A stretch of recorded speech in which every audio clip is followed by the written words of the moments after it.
Abavuzi abamanya bangi abafudde mu muzannyo guno nga kino kye kiwaliriza abateeseteese b'emmotoka z'empaka mu ggwanga okuteekawo empaka ez'okujjukirako abagenzi abakoleredde ennyo omuzannyo gw'emmotoka. Abavuzi basatu abanaakulemberamu baakuweebwa engule ezibbuddwamu abagenzi omuli Lyazi Kuji, Gerard Kiddu, Pade Blick, Abedi Musa wamu ne Dennis Okori be bagenda okujjukira mu mpaka ezigenda okubeera mu Lubiri Emmengo omwezi ogujja.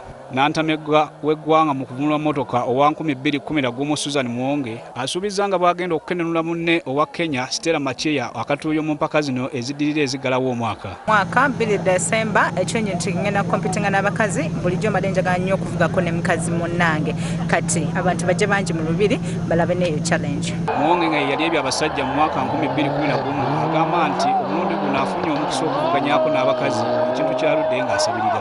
African champion aina emmotoka y'amaanyi okusinga ezaffe wano kati sisobola mwegerageranyako okusinzira emmotoka nze gyenvuga. Tugenda kumaliriza sayidi eno ngedda bwe twakolanga zisipiningemu muzirabe mukube ku nduulu tetufuddeyo sipiidi tajja kuba y'amaanyi okuva wansi okwambuka. Abavuzi bana okuva e Burundi be bamaze okukakasa nga bagenda okwetaba mu mpaka zino nga kati abakakasizza okuvuganya abaweze 7 abavudde ebweru w'eggwanga. Frank Serugo, WBS, Kampala.